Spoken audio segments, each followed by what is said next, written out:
Puji Tuhan, Shalom Bapak Ibu Saudara yang dikasihi oleh Tuhan Yesus Kristus. Kembali lagi kita berjumpa dalam ibadah minggu kita, minggu pertama di bulan April. Saya percaya, harapan dan doa saya kita semua selalu dalam pemeliharaan Tuhan kita yang berkuasa.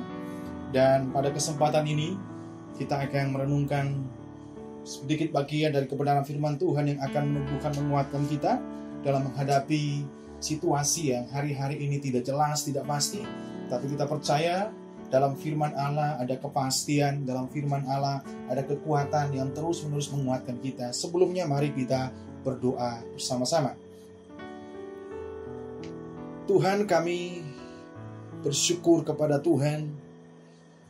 Kami percaya walaupun dalam pelayanan melalui rekaman khotbah seperti ini, Tuhan Engkau hadir dan Tuhan mampu bekerja melampaui segala hal, memakai setiap media, alat teknologi ini menjadi sarana kuasa Allah untuk memberkati dan menguatkan setiap kami yang mendengarkannya. Terima kasih Tuhan Yesus, kami bersyukur kepada Tuhan, dan pada kesempatan ini kami mau belajar sebagian dari kebenaran firman Tuhan, dan kami percaya bahwa firman-Mu itu adalah sesuatu yang pasti. Di tengah ketidakpastian dunia ini, firman Tuhan memberikan ketenangan, memberikan jaminan bahwa hanya di dalam Kristuslah kami menemukan kepastian itu. Langit dan bumi boleh bergoncang dan berubah, tapi perkataan firman Tuhan tidak akan pernah berubah. Kepada yang tidak pernah berubah itulah kami mau mempercayakan hidup kami mau menggantungkan hidup kami. Dan terima kasih Tuhan, biarlah kesempatan di pagi hari ini ketika kami mendengarkan firman Tuhan, Roh-Mu bekerja dalam setiap pribadi kami. Dan terima kasih Tuhan, urapi kami yang mendengarkannya, setiap umat-Mu yang mendengarkannya, bahkan hamba-Mu yang menyampaikan kebenaran-Mu. Kiranya kuasa Allah, hikmat Allah, otoritas Allah, Roh Kudus menyertai kami semua. Dan terima kasih Bapa di sorga, terima kasih Tuhan. Kami bersyukur kepada Tuhan. Di dalam nama Yesus, kami mau sama-sama belajar firman. Amin. Bapak Ibu Saudara yang dikasihi dalam Tuhan Yesus Kristus, tema kita pada bulan April ini adalah mengenal-Mu mengubahkanku. Saya percaya bahwa semakin kita mengenal siapa Tuhan, mengenal akan rencananya, mengenal akan sifat-sifatnya, mengenal akan karakternya, maka pasti hidup kita akan diubahkan. Cara pandang kita melihat Allah pasti akan diubahkan. Dengan kata lain, semakin kita mengenal Allah, maka saya percaya hidup kita, cara berpikir kita, perilaku kita pasti akan diubahkan oleh Tuhan.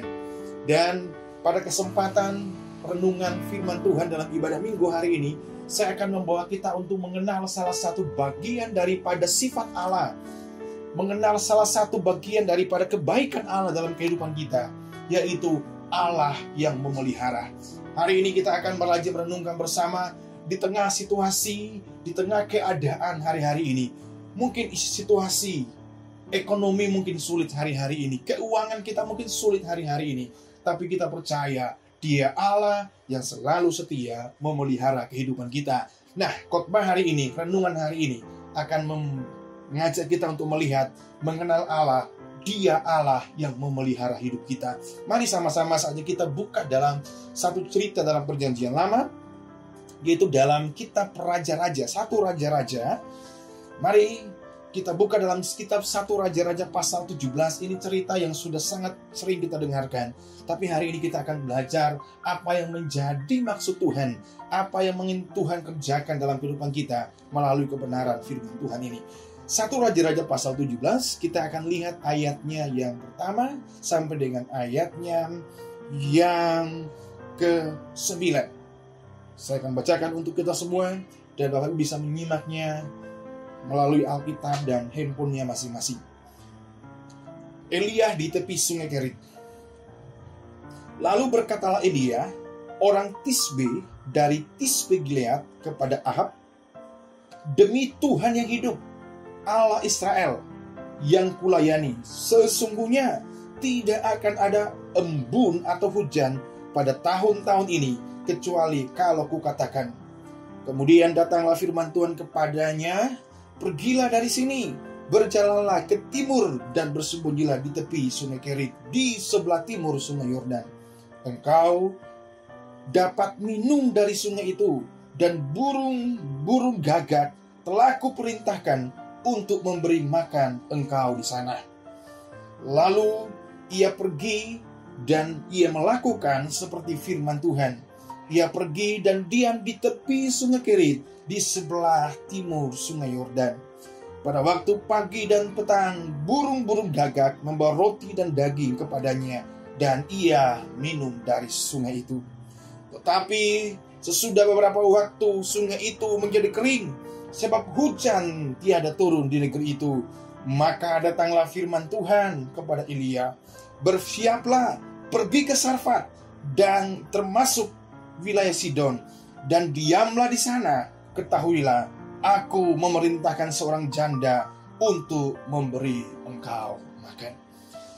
Bapak Ibu Saudara yang dikasihi oleh Tuhan Yesus Kristus, kita akan melihat bagaimana Tuhan memelihara seorang hamba Tuhan yang dipakai oleh Tuhan. Tuhan pelihara hamba ini dalam situasi yang sulit, dalam situasi kelaparan, kemarau yang melanda Israel pada waktu itu. Konteksnya Bapak Ibu waktu itu adalah situasi yang terjadi pada waktu itu adalah Israel dalam masa kemarau yang panjang, ya. Kemarau yang cukup panjang, kurang lebih 3,5 tahun atau 3 tahun 6 bulan tidak turun hujan di Israel. Kita bisa bandingkan dalam Yakobus pasal 5 ayat 17, Elia berdoa dan tidak ada hujan turun di bumi 3 tahun 6 bulan. Kita bisa membayangkan bagaimana situasi waktu itu. 3 tahun 6 bulan tidak turun hujan. Kemarau yang panjang, pasti orang mencari makan sulit. Orang bercocok tani akan sulit karena tidak ada turun hujan. Situasinya adalah terjadi kekeringan, kemarau yang panjang pada waktu itu. Yang kedua adalah bukan saja kemarau secara geografis, keadaan iklim cuaca, tapi kita melihat situasi waktu itu juga adalah Israel juga mengalami kekeringan secara spiritual. Nah, kalau kita baca di sini bahwa ketika zaman Elia ada seorang nabi yang bernama Ahab. Ahab ini punya istri nama Isabel. Ya. Isabel ini adalah seorang perempuan yang tidak takut Tuhan, menyembah berhala. Ahab sebagai orang Israel ikut menyembah kepada dewa atau Allah yang disembah oleh Isabel. Akhirnya bahwa semua Israel pada waktu itu, hampir semua Israel itu dibawa untuk menyembah kepada berhala. Dan Bapak Ibu dikasih Tuhan, kalau kita lihat termasuk Ahab, Elia dan nabi-nabi lainnya itu dalam incaran daripada Ahab. Nabi yang setia kepada Allah, yang masih setia menyembah kepada Tuhan, itu dalam incaran daripada Ahab. Dengan kata lain, kita bisa bayangkan bahwa situasi kekeringan secara spiritual, secara rohani, itu situasinya sangat sulit sekali. Kalau kita mencoba bandingkan situasi di zaman Elia dengan zaman sekarang, mungkin masih jauh lebih sulit keadaannya Elia. Kita mungkin ekonomi saat ini karena akibat daripada corona, COVID-19 ini mungkin ekonomi cukup lesu, barang-barang mungkin cukup naik. Tetapi kita masih ada kesempatan untuk kita mencari Tuhan. Walaupun kita ibadah di rumah, kita tidak diteror, kita tidak ditekan, masih ada waktu untuk kita mencari Tuhan. Artinya secara spiritual hari ini, kita masih bisa punya kesempatan yang baik untuk kita beribadah kepada Tuhan. Nah, kita bisa bayangkan bahwa situasi yang luar biasa terjadi di zaman Elia pada waktu itu. Secara iklim geografis terjadi kekeringan, kemarau. Dan juga secara kerohanian, secara spiritual, bangsa Israel sudah tidak lagi menyembah kepada Tuhan. Bahkan pemimpin mereka, Ahab sebagai raja waktu itu, justru orang yang pertama mengejar-ngejar para hamba Allah untuk dibunuh, termasuk daripada Elia. Dengan kata lain, bahwa dengan dua gambaran situasi yang terjadi pada Israel pada waktu itu, cukup memberi kita gambaran bahwa situasi yang sedang dialami oleh Elia, dialami oleh umat Tuhan pada zaman Elia, bukanlah situasi yang mudah. Mungkin mirip-mirip dengan situasi kita hari ini, tetapi kalau kita bandingkan, mungkin jauh lebih sulit situasi yang dihadapi oleh Elia. Nah, di tengah situasi yang sulit demikian, kemarau secara geografis, secara iklim kemarau, tidak turun hujan 3 tahun 6 bulan. Dan juga terjadi kekeringan secara spiritual, secara rohani. Orang mau beribadah dikejar-kejar oleh Raja Ahab. Tapi yang menjadi perenungan kita bersama hari ini dalam ibadah minggu kita di rumah kita masing-masing adalah bagaimana situasi yang sulit, situasi yang tidak menentu, situasi yang kacau. Tetapi Allah menunjukkan bahwa Dia Allah yang baik. Dia Allah yang selalu memelihara setiap umatnya yang setia kepadanya. Hari ini kita akan lihat bagaimana cara Allah memelihara Nabi Elia di tengah situasi yang sulit pada waktu itu. Kalau kita lihat di ayatnya yang ketiga, kita lihat ayat ketiga. Pergilah dari sini, berjalanlah ke timur, dan bersembunyilah di tepi sungai Kerit, di sebelah timur sungai Yordan. Bapak Ibu Saudara dikasih Tuhan, cara Allah memelihara Elia. Allah perintahkan Elia untuk pergi ke sungai Kerit. Nah, menariknya begini, saya coba cari apa arti daripada Kerit. Ya, sungai Kerit. Ini dalam bahasa aslinya, Kerit itu berarti diasingkan, ya, atau dipisahkan.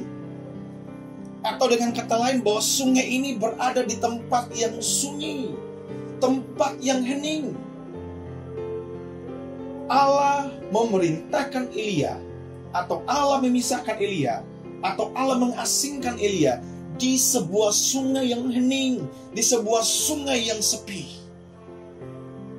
Tapi ibu jemaat yang dikasih Tuhan, terkadang kita melihat cara Tuhan ini aneh, cara Tuhan ini tidak lazim untuk memelihara Elia. Kenapa Tuhan bisa saja tidak perintahkan Elia pergi ke tempat yang mungkin kota yang banyak makanannya, ya, kota yang mungkin tidak terjadi kemarau seperti Israel, tapi Allah justru di tengah kemarau seperti ini, Allah perintahkan Elia untuk pergi ke sungai Kerit, sungai yang hening, sungai yang sepi, jauh daripada keramaian. Tapi saudara dikasih Tuhan Yesus Kristus, sungai Kerit kira-kira hampir sama dengan situasi kita hari-hari ini. Kita seolah-olah diasingkan, stay at home, kita diperintahkan mengikuti himbauan pemerintah untuk kita di rumah. Aktivitas kita dibatasi.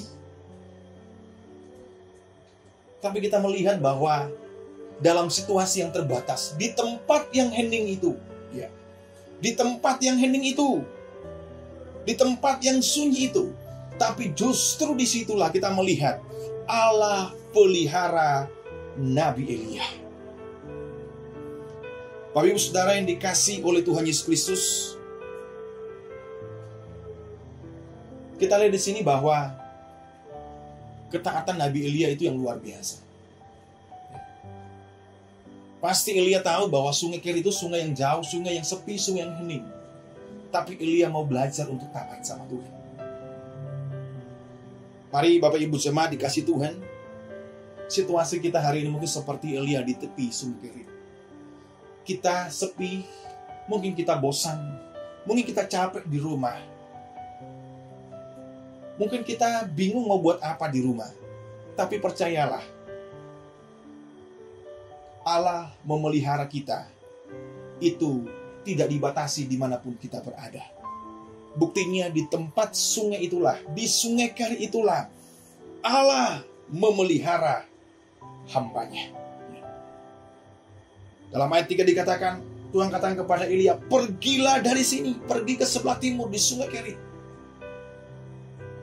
Saya rindu biarlah dalam situasi hari-hari ini kita dikarantina, istilahnya pemerintah, kita diasingkan, kita mungkin di rumah. Tapi biarlah dalam tempat keheningan inilah kita mau melihat bahwa Tuhan tidak pernah meninggalkan kita. Tuhan ada bersama-sama dengan kita. Sebagaimana Tuhan perintahkan Elia pergi ke sungai Kerit, sungai yang hening, sungai yang sepi, sungai yang jauh daripada keramaian. Tapi di sanalah, di sungai Kerit itulah kita melihat janji Allah. Allah setia memelihara seorang hambanya yang bernama Elia. Bapak Ibu Saudara yang dikasihi oleh Tuhan Yesus Kristus, kuncinya adalah ketika kita mau taat sama Tuhan. Elia, Tuhan suruh dia pergi, dia taat sama Tuhan. Bisa saja Elia berkata, Tuhan, masih banyak kota yang punya banyak makanan. Kenapa situasi yang lapar, situasi kemarau saat ini, Tuhan bawa saya ke tempat yang hening, ke tempat yang sunyi, diasingkan di sana. Tapi kita melihat kalau kita baca dari ayat 2, 3, 4, tidak ada perbantahan, Elia ikut sama Tuhan. Mari kita belajar. Di dalam ketaatan kita, walaupun kita dalam diasingkan, di karantina istilah pemerintah, tapi percayalah, tetap percaya firman Tuhan, Tuhan tetap pelihara setiap kehidupan kita. Bapak Ibu Saudara dikasihi Tuhan Yesus Kristus, ketika sampai di sungai Kerit, bukan saja Allah menyuruh Elia untuk pergi ke sungai Kerit, tetapi ada jaminan Allah di sana. Ketika dia diasingkan, ketika dia di tempat yang sunyi di sana, Allah menjamin sebuah berkat yang luar biasa, pemeliharaan Tuhan yang luar biasa. Di sungai Kerit itulah kita melihat Allah memelihara Elia dengan cara yang unik, dengan cara yang tidak biasa kita lihat. Kita baca ayat 4. Ayat 4 dan seterusnya. Engkau dapat minum dari sungai itu, dan burung-burung gagak telah kuperintahkan untuk memberi makan engkau di sana. Lalu ia pergi dan melakukan seperti yang difirmankan Tuhan. Ia pergi dan diam di tepi sungai Kerit itu, di sebelah timur sungai Yordan. Pada waktu pagi dan petang, burung-burung gagak membawa roti dan daging kepadanya, dan ia minum dari sungai itu. Bapak Ibu Saudara yang dikasihi Tuhan Yesus Kristus, di tepi sungai Kerit, di tempat yang sunyi hening, di tempat yang tidak ada orang, Elia diasingkan di sana.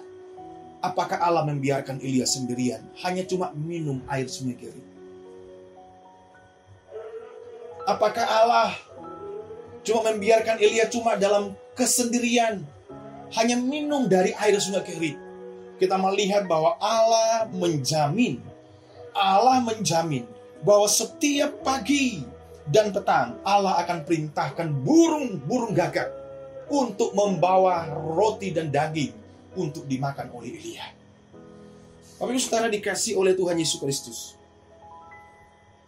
ini yang saya sebut tadi, bahwa di sungai Kerit itu kita melihat seolah-olah Allah itu memelihara Elia itu aneh. Cara yang tidak lazim. Allah memakai burung gagak. Ibu secara dikasih oleh Tuhan, burung gagak kita tahu sendiri adalah burung pemakan daging, ya. Burung yang bukan hanya pemakan daging, tapi dia sangat rakus dengan daging. Tapi Allah memakai burung ini.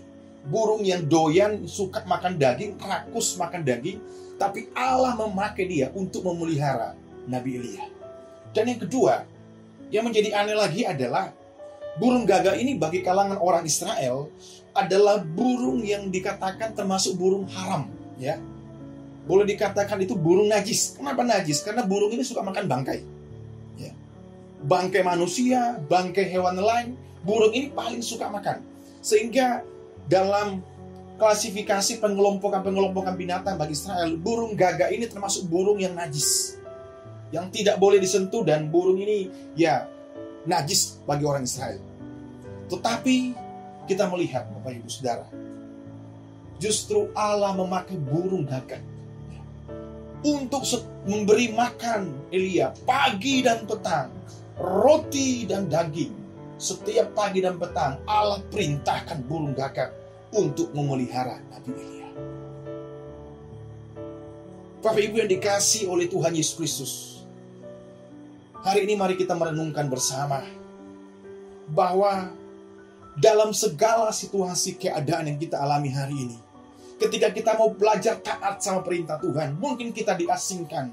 Mungkin kita sedang dalam karantina di rumah. Kita bosan mungkin di rumah. Mungkin kita berpikir bahwa pendapatan saya berkurang. Saya tidak bekerja, dari mana saya dapat duit? Tapi saya mau katakan bagi kita semua, bahwa dalam situasi seperti ini, mari kita percaya kepada Allah. Bergantung sepenuhnya kepada Allah. Karena Allah selalu saja bisa memakai apa saja dan siapa saja untuk memelihara setiap anak-anak Tuhan. Saya ulangi, dalam situasi yang sulit, Allah kita Allah yang kreatif. Dia bisa memakai apa saja, siapa saja di tangannya untuk dia pakai untuk memberkati kita. Kalau kita baca di ayatnya yang keempat, engkau dapat minum dari sungai itu, dan burung-burung gagak telah kuperintahkan. Jadi Allah yang penuh kuasa, dialah yang memerintahkan burung gagak. Dia memerintahkan burung gagak. Hari ini saya mau katakan bagi kita semua, bergantunglah sepenuhnya kepada Allah. Allah tidak kehabisan cara. Allah tidak kehilangan akal untuk menolong, memberkati, memelihara hidup kita dalam masa-masa yang sulit. Dalam situasi ini, Allah bisa memakai burung-burung gagak, siapa saja. Bahkan mungkin orang-orang yang mungkin tidak senang dengan kita, orang-orang yang tidak seiman dengan kita, bahkan musuh kita pun juga bisa Tuhan pakai, perintahkan untuk memberkati dan memelihara kehidupan kita. Kuncinya apakah kita mau percaya sama Tuhan, mengandalkan Tuhan di tengah situasi yang sulit. Kalau kita membayangkan bagaimana Tuhan pelihara Elia, memang sesuatu yang bagi kita mungkin tidak masuk akal bagi kita. Sesuatu yang mungkin di luar kebiasaan. Kok burung gagak bisa dipakai? Tapi di situ kita melihat kemahakuasaan Tuhan. Kemahakuasaan Tuhan. Mari, jangan bergantung kepada cara, tapi bergantung kepada Allah yang punya 1000 macam cara. Kalau mungkin kita berpikir, hari ini, saat ini, saya tidak kerja, pendapatan saya dari mana? Kita hanya berpikir satu cara saja Tuhan berkati kita. Tapi ingatlah, percayalah bahwa Tuhan selalu punya cara-cara yang tidak terduga. Dan Tuhan selalu memakai siapa saja untuk memelihara, memberkati kita sebagai anak-anak Tuhan. Sebagaimana Allah memelihara seorang nabi Allah, nabi yang setia, Elia di tepi sungai Kerit. Saya percaya dalam situasi yang kita alami hari-hari ini, tetap sungguh bergantung sepenuhnya kepada Dia. Dia Allah yang pelihara kehidupan kita. Dengan memakai apa saja dan cara apa saja, Tuhan bisa perintahkan untuk memberkati kita. Tapi saudara dikasih Tuhan, Allah kita Allah yang kreatif, tidak dibatasi dengan apa saja untuk menolong memberkati kita. Setelah kita lihat, setelah Elia di tepi sungai Kerit, pagi dan petang, burung gagak datang membawa makan, roti dan daging. Dan selanjutnya kita lihat dalam ayat 7. Dalam ayat 7 dikatakan, tetapi sesudah beberapa waktu sungai itu menjadi kering, sebab hujan tidak turun di negeri itu. Wow, luar biasa. Sungai Kerit menjadi kering. Kalau kita berkata Tuhan, bukankah Tuhan itu berkuasa? Tuhan yang perintahkan Elia ke sungai Kerit untuk pelihara dia di sana. Tapi kenapa sungai ini tiba-tiba menjadi kering? Bagaimana nasib abdi Allah ini? Bagaimana nasib hamba Tuhan ini? Tuhan yang bawa dia ke sana, ke sungai Kerit. Tiba-tiba sungai itu menjadi kering. Banyak saudara dikasih oleh Tuhan Yesus Kristus. Saya percaya Allah izinkan. Allah izinkan dalam kuasa dan kedaulatannya. Dia izinkan sungai Kerit itu menjadi kering. Mungkin Elia sudah mulai nyaman dengan keadaan di sana. Elia sudah mulai nyaman. Waduh, tenang, sepi, tenang. Pagi ada makanan, petang ada makanan, haus tinggal minum daripada sungai Kerit. Mungkin situasi Elia mulai nyaman di sana. Dia mulai bersandar pada kenyamanannya. Dia mulai bergantung kepada sungai Kerit dan burung gagak yang tiap pagi dan petang membawa makanan. Tapi Alkitab mengatakan bahwa beberapa waktu kemudian sungai Kerit itu menjadi kering.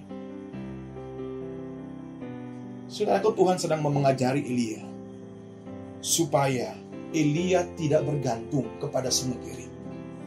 Supaya Elia tidak bergantung kepada burung gagak yang setiap pagi dan petang membawa roti dan daging. Allah sedang mendidik Elia untuk tidak bergantung kepada keadaan, tidak bergantung kepada cara-cara yang Tuhan pakai untuk memelihara dia. Tuhan mau mendidik Elia untuk dia belajar sepenuhnya, bergantung sepenuhnya kepada Tuhan. Makanya Allah izinkan sungai Kerit itu menjadi kering. Tapi Ibu jemaat dikasih Tuhan Yesus Kristus, situasi apa yang kita alami hari ini? Mungkin sungai Kerit kita menjadi kering. Keuangan kita mungkin menjadi terbatas. Pekerjaan kita mungkin menjadi terbatas. Dan menjadi kering mungkin. Dan kita mulai merasa jenuh tentang hidup ini. Kita mulai khawatir tentang hidup ini. Suatu hal yang wajar. Tapi saya mengatakan bagi kita semua, ketika selama ini engkau gantungkan hidupmu hanya kepada satu hal cara saja. Ketika Tuhan mengizinkan situasi ini sehingga mungkin kita mengalami kekeringan seperti Nabi Elia di tepi sungai Kerit. Tuhan mau mengajari kita supaya kita tidak tergantung kepada keadaan kita. Tidak bergantung kepada sungai Kerit. Karena suatu waktu sungai Kerit itu akan kering. Tidak bergantung kepada mungkin pekerjaan kita.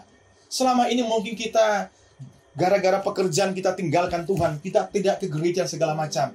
Tapi situasi hari ini membuat kita semuanya menjadi kering. Sungai Kerit menjadi kering. Kita belajar. Tuhan izinkan sungai Kerit menjadi kering. Elia sudah mulai nyaman di sana. Elia sudah mulai nyaman di sana. Allah izinkan itu. Supaya Elia mau melihat. Tidak bergantung kepada sungai Kerit. Tidak bergantung kepada burung gagak yang setiap pagi dan petang membawa makanan kepada dia. Tapi Allah mau mendidik Elia untuk bergantung sepenuhnya kepada Tuhan. Hari ini ketika mungkin situasi kering seperti sungai Kerit.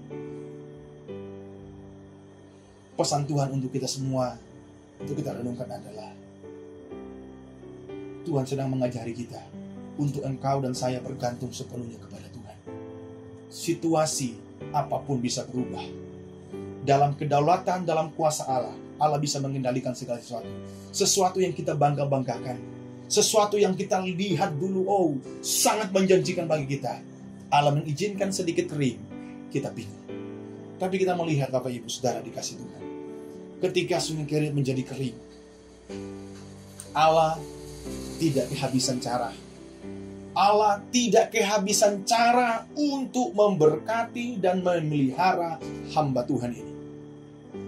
Kita baca selanjutnya ayat 8. Maka datanglah firman Tuhan kepada Elia, bersiaplah pergi ke Sarfat yang termasuk wilayah Sidon, dan diamlah di sana.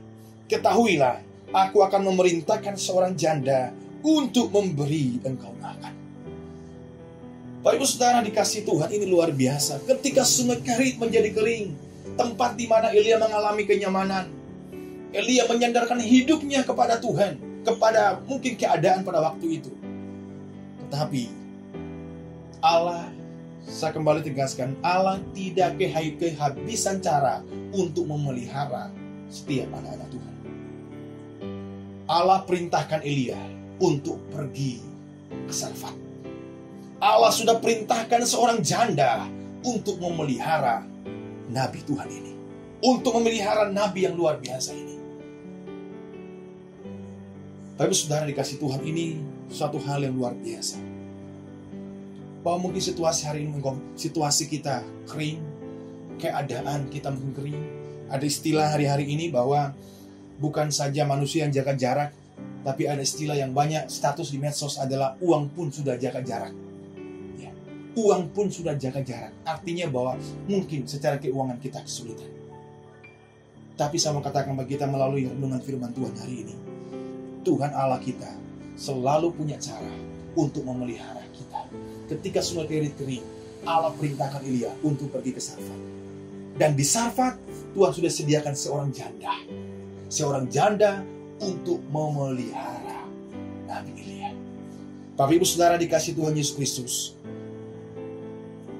Allah tidak kehabisan cara untuk memelihara kita. Pintu yang satu tertutup, Allah bisa mampu membuka 1000 pintu yang lain untuk memelihara kita. Intinya, apakah kita bergantung kepada Tuhan? Bergantunglah kepada Tuhan. Bersandarlah kepada Tuhan. Sebagai Tuhan yang memelihara kehidupan kita. Saya mengajak kita semua, sebagaimana Tuhan pelihara Nabi Elia. Tuhan pelihara melalui air sungai Kerit.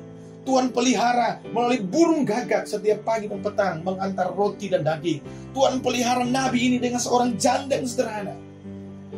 Saya percaya pun juga hari-hari ini Tuhan kita selalu memelihara setiap kehidupan kita. Dalam segala situasi, mungkin cara tidak usah kita pikirkan. Caranya itu bagiannya Tuhan. Tuhan bisa pakai burung gagak, pakai seorang janda, apapun juga caranya. Tidak peduli bagi kita. Bagianmu, bagian saya adalah bukan melihat caranya, tapi mau berlihat kepada Tuhan, bergantung sepenuhnya kepada Tuhan. Biarlah kesempatan hari ini, dalam renungan khotbah minggu kita hari ini, di tengah situasi yang sulit kita hadapi hari ini, mari kita mengenal Allah kita. Makin kita mengenal Dia Allah yang setia, mau melihara kehidupan kita, maka situasi apapun hari ini, percayalah, Tuhan pelihara kehidupan kita. Dia bisa memakai apa saja, memakai cara apa saja, untuk menolong, memberkati setiap umatnya yang selalu bergantung sepenuhnya kepada Tuhan. Kiranya Tuhan Yesus memberkati kita melalui renungan firman Tuhan hari ini. Dan Bapak Ibu semua dikasih Tuhan, sebelum saya akhiri dengan doa berkat, ya, saya akan bercerita sedikit. Dan saya akan menyanyikan sebuah dan bercerita sedikit. Ada seorang yang bernama Joseph Scriven. Berapa hari ini saya baca kisah orang ini sangat menyentuh dan memberkati saya. Joseph Scriven adalah seorang Irlandia. Dia orang yang takut Tuhan. Dia orang yang setia. Dia orang yang melayani. Ketika dia suatu saat dia mau menikah di Irlandia, satu hari sebelum menikah, calon istrinya meninggal. Dan itu cukup membuat dia kecewa, cukup membuat dia sedih dan dia putus asa. Tapi itu tidak berlangsung dengan waktu yang lama. Kemudian untuk menghilangkan kekecewaan dan kesedihan dia, dari Irlandia dia pergi ke Kanada. Joseph Scriven ke Kanada. Di Kanada dia mengajar di sana, melayani. Dia melayani, mengajar privat di rumah, sekaligus juga menginjili orang-orang di sana, di Kanada. Tuhan kasih dia kemampuan untuk mengajar. Dan di tengah ketika dia mengajar, banyak orang yang diajar adalah orang-orang kaya. Sekaligus dia pakai untuk dia melayani, memberitakan Injil. Dia seorang yang sungguh-sungguh takut Tuhan. Kemudian dia ketemu dengan seorang gadis. Dan mereka merencanakan pernikahan. Kemudian dalam perencanaan itu, sama beberapa hari sebelum tanggal pernikahan mereka, calon istrinya pun meninggal dunia dengan sakit yang cukup berat. Joseph Scriven kembali lagi kehilangan 2 orang yang seharusnya akan menikah dengan dia. Kemudian dalam situasi seperti itu dia putuskan untuk dia menyingkir ke sebuah sungai dan dia bangun sebuah rumah kecil untuk dia tinggal di situ. Dan hidupnya dia habiskan banyak untuk melayani anak-anak gelandangan melalui kemampuan dia untuk mengajar. Dan suatu saat, singkat cerita, suatu saat Joseph Scriven mendapat surat dari ibunya. Ibunya sakit keras, ya. Ibunya sakit keras dan minta Joseph Scriven untuk kembali ke Irlandia. Namun, dia balas surat ibunya.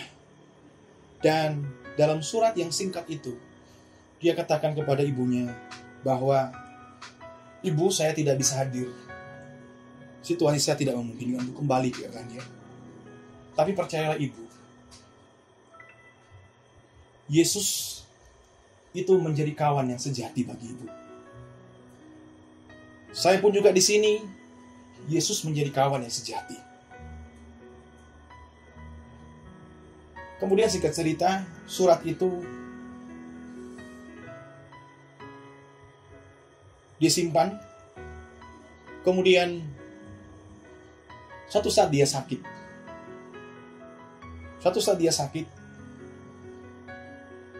Lalu orang yang melayani Joseph Stephen mendapati surat yang dia kirim ke ibunya. Dan orang yang membaca itu melihat bahwa ini sebuah catatan puisi yang sangat indah sekali.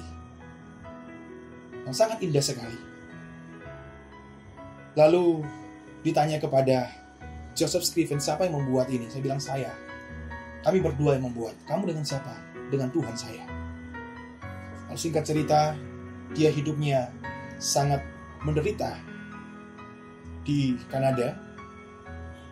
Dia pindah dari rumah satu ke rumah yang lain, temannya yang menampung dia. Dan pada suatu saat dia pada usia 64 tahun, dia didapati meninggal di tepi aliran sungai dengan puisi yang dia tuliskan kepada ibunya. Dan puisi itu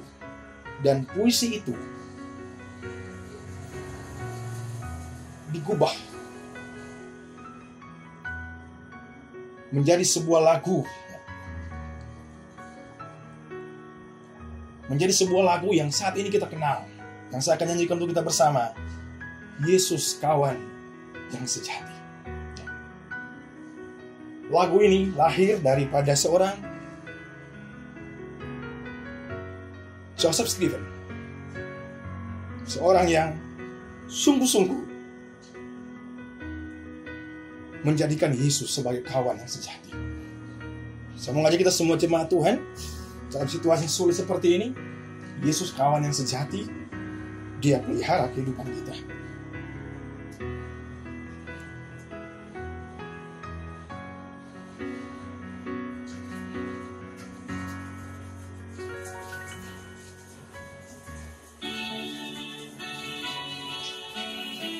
Seakan pujian ini kita renungkan bahwa Yesus kawan yang sejati.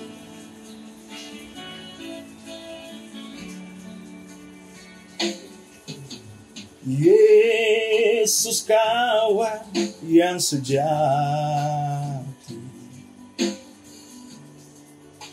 kita yang lemah, tiap hal boleh dibawa dalam doa padanya. Oh, betapa kita susah dan percuma berlelah bila kurang pasrah diri dalam doa padanya.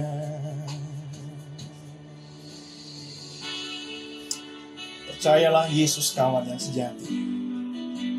Datanglah kepadanya. Dia sang pemelihara hidup kita.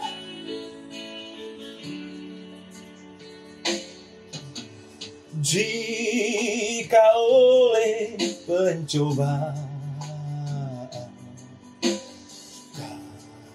kau balau hidupmu, janganlah berputus asa, pada Tuhan berseru. Yesus kawan yang setia, tidak ada taranya. Amen. Ia tahu kelemahanmu, naikkan doa padanya. Adakah hatimu sara, jiwa ragamu lelah? Yesus penolong kita, naikkan doa padanya. Biar kawan lain menghilang, Yesus kawan yang bakal. Ia mau menghibur kita atas doa padanya.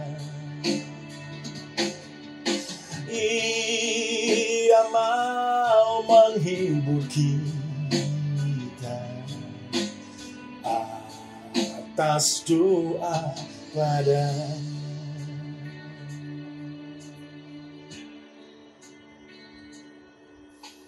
Lalu saudara dikasih Tuhan, apapun pergumulan kita hari ini, situasi sulit apapun kita hari ini, ingat Yesus kawan yang sejati. Kawan yang lain bisa meninggalkan kita, tapi dia Yesus tetap ada bersama-sama dengan kita dalam segala hal, situasi sulit apapun hari ini. Lagunya Joseph Stephen, Yesus kawan yang sejati, lahir dari pergumulan hidupnya yang sulit, tapi di tengah pergumulan hidupnya yang sulit, dia tetap percaya bahwa Yesus adalah menjadi kawan yang sejati. Biar ini menjadi kekuatan kita, menjadi suatu dorongan kita, tetap pandang kepada Tuhan. Tidak ada satupun yang apapun dalam dunia ini yang bisa memisahkan kita dari kasih Allah. Saya akan berdoa untuk kita, sekaligus berdoa berkat mengakhiri ibadah kita masing-masing di rumah. Tuhan, kami bersyukur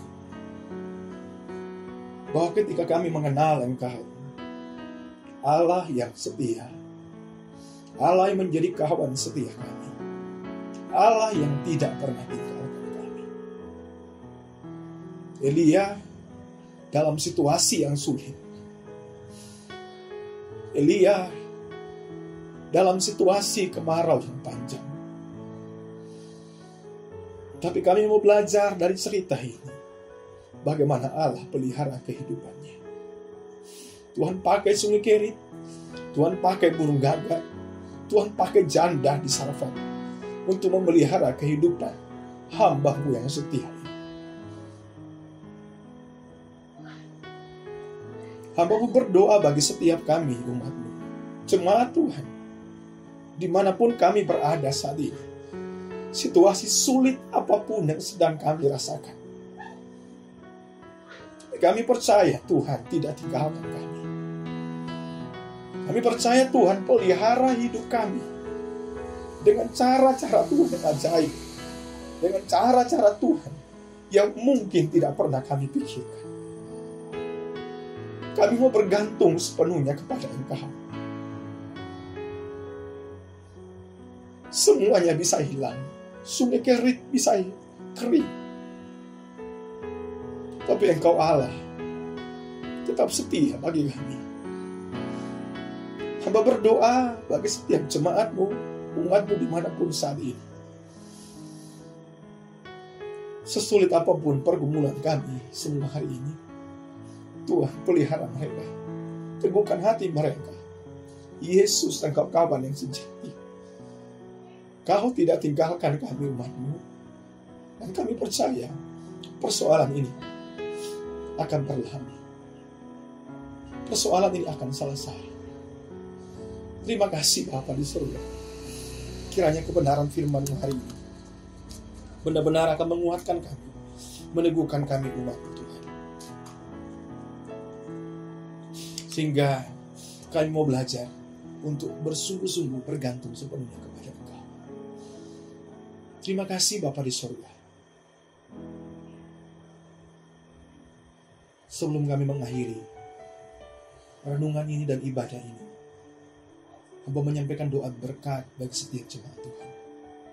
Dimanapun mereka berada, dalam rumah mereka, masing-masing kami percaya berkat Allah datang menyapa mereka.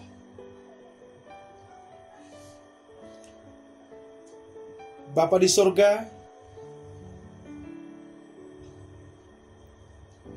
kuduskanlah tangan hamba-Mu ini, dan biarlah tangan Allah yang memberkati, memelihara setiap jemaat Tuhan, umat-Mu, dimanapun mereka berada, mendengarkan renungan firman Tuhan ini.